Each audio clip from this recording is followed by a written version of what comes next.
I don't know if you're just a glutton for punishment this year, but you've got 2 records out, right? I don't have this wrong. You do have that right. Yeah, I have my band Waters and this Van William project. I will say that there's a different varying level of focus behind each one, and 99% Van William. The Waters project is not as near or dear to my heart at this time, and I'm all in on Van William.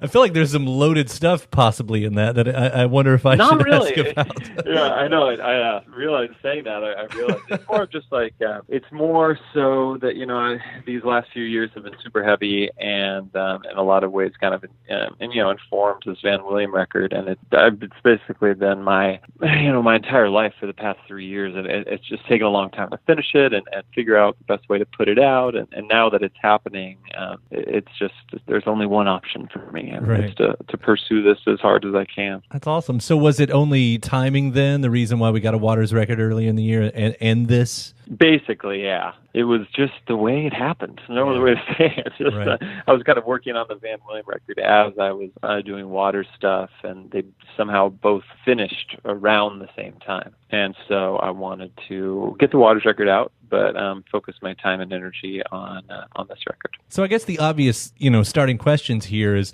what makes these songs different than what you would have been doing with your bands, with Waters and or maybe even with Porter Bryan earlier? Like why did these have to be solo? I think it's a combination of a lot of things. For example, Waters was more of like is more of this sort of pop project where I kind of see it as a slightly conceptual thing, whereas the Van William record is, by far the most personal, gut-wrenching thing that I've ever done in my life. And I feel like I've gone through, a lot of different projects, and a lot of my path to get here has been very windy and tumultuous at times. But I really feel like, and it's, a bit of a cliche maybe to say, but I genuinely feel now that I have like kind of found my voice in that way. And working on these songs was a form of therapy for me as I was going through this like really intense breakup and this other, emotionally loaded stuff going on with my dad's retirement from being a commercial fisherman in Alaska, and that kind of chapter of my life closing. And it was the only way that I could get through it all was to work on these songs. So in that way, it was always clear from the beginning that it was the most like solo kind of emotional trek that I'd ever been on. So it didn't really fit into any other project. It felt like a brand new thing, and it feels like the thing that I'll do until I'm 90 years old, hopefully. Hey, Tony Bennett's doing it, and he's 91, 92 Hey, maybe at this right? point. So you could go further than that. Jesus, that's amazing. Man was just on tour through Louisville. We're not even a major market. We're a mid-sized market. He was still touring here, so it's... What a lifer. What a lifer. No joke.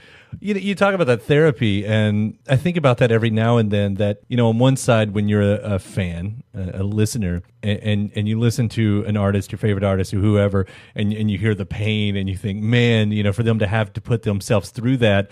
But the flip side of that is it's sort of a luxury that you get to have that outlet, because a lot of people don't. And I don't know, then what does it become? A question of how much do you want to put out there of yourself versus how much you just need to work through the problem, and I don't know, do the questions get answered? Do you actually find it helpful? Yeah, I mean, I really do find it helpful, and I think there's a difference between being like super literal in your lyrics when you're going through this stuff, and it feeling like an invasion or something like that, or basically just using your experiences to kind of channel different types of messages and meanings in songs that can be interpreted differently by someone else. Because I've found, the balance that I always try to strike is being as personal and raw as you can make it while still being, open to someone else's interpretation. I've always found it a little hard for me to personally relate to songs that are too emotively literal, where, someone's talking about very specific things in their life. It doesn't really do much for me as a listener because I'm not going through that same experience. But if you're able to translate those experiences into very specific, like, feelings and emotional journeys through personal experience and have that somehow be open for, for someone else to kind of attach their life story onto. That's kind of the goal for me anyway, as a songwriter. Had you ever attempted to write like this before in any of the other bands? Because I know there's a need to creatively branch out, but you're sort of like, I know what it's like to be when you're first in a band, and I don't know if it was like this for you. If you were ever said, "Oh, I want to do something on my own," everyone would have went, "I don't know, what does this mean?" Like, you're not supposed to at first, and I don't know if that would hinder you or not. Yeah, I mean, I think I've always been I think everything I've done has been pretty personal, I guess. But yeah, I guess previously there had always been, a lot more collaborators going on early in the process. And I still worked with some collaborators on this. Obviously, during the recording, I recorded with my best friends. And so that part, I really wanted to do this collaborative experience. But in terms of the demoing and in terms of the writing, it did feel more like this, I went up to my parents have this little cabin in the Sierra Nevada, about 4-hour drive from here, and I went there for a long periods of time by myself and with my dog. And there's no Wi-Fi or phone or anything, and it did just feel like I needed to kind of, like, I called it bonavarying it up to the mountain for a while, and just like isolate myself in this way that I never had really before, which was pretty challenging, and it's like kind of a cluster, a mind F at a time. But it just really felt like what I had to do. Whereas before, I don't think that I would have been able to do that. And I don't have the full cheat sheet here of the people listed on it. Of course, the one that's been talked about mostly is you have First Aid Kits, which you've gotten close with, right? Yeah, I've known them for, almost 10 years now. One of the last tours for my old band, Port O'Brien, was in Europe, and it was their first tour ever, and they were opening for Port O'Brien, opening for my band at the time through Europe. And that's when I got to know them, when they were just starting and Port O'Brien was just ending. So it was this really interesting time for both of our careers. And we kept in touch a little bit through the years, but, obviously they live in Stockholm, Sweden. I live in California. So we kind of faded out from each other's lives more or less. And then I ran into him at a party here at a friend's house in LA last summer or earlier last year. And we were all a little toasted, and we just immediately hit it off in this way that was just like incredible. And since then, we're best friends. I mean, we refer to each other as our best friends. We talk every day. And when I was working on Revolution, as soon as I wrote it, I was imagining it as a kind of this duet, this conversation back and forth, and immediately thought of them. And so that was just incredible timing that I happened to reconnect with them around the same time I was working on the song. And I emailed them the song and hoping, maybe they would just want to do some backup vocals or something. And they wrote back immediately, like, obsessed, freaking out with the song, and proposed doing it as a duet, which is what I wanted anyway in my dream. And they've been super supportive. They actually sing on 4th of July, but just as more backup stuff, and they sing on a couple other songs on the record. Yeah, I know that song, Revolution. That's actually been out about a year at this point. Which is interesting because it's a word that's in the air, and that's but I don't know. It seems like while that's a big word, you've personalized it into this, narrative that you were talking about earlier. But does it mean something different now? Has that taken on anything else? The way? Yeah, absolutely. It was crazy. It was written before all this political upheaval started. And at the time, it was purely personal song using that imagery. But throughout the Democratic primary, and then obviously now, it has a lot more of a potent meaning to me politically. And so it just somehow happened in this way where it started as a personal song, and it still is at its core, but it's also more, like the lyrics for me in the chorus are basically like pretty clearly related to the way I see things, at least on, like, for example, you want a revolution, you want a short solution, trying to see you can't see eye to eye, reminded me so much of like Bernie versus Hillary kind of thing, whereas like both people want the same thing, they want the same goal, and they disagree about the way to get there. In the personal narrative, it's like one person maybe is saying like, listen, we need to sleep with other people, and we need to do some radical stuff, and the other person's saying like, well, we could do this in therapy. Let's go to couples therapy and work through it step by step. So that reminded me so much of Bernie versus Hillary type of thing.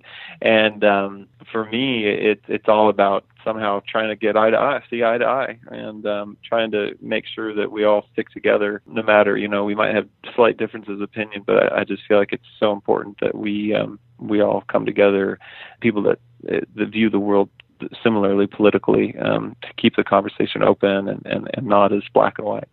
Yeah, it's hard right now as we look at it to think that we're going to get there, but you look back at history and the way the pendulum swings to the more radical times, and it always seems like it takes that radical time to get the progress. And if that's what we're in right now, I'm that's the only way I've been able to stay optimistic about all of that. Yeah, and I mean, I've always been an optimist at heart, and that's definitely been tested this year.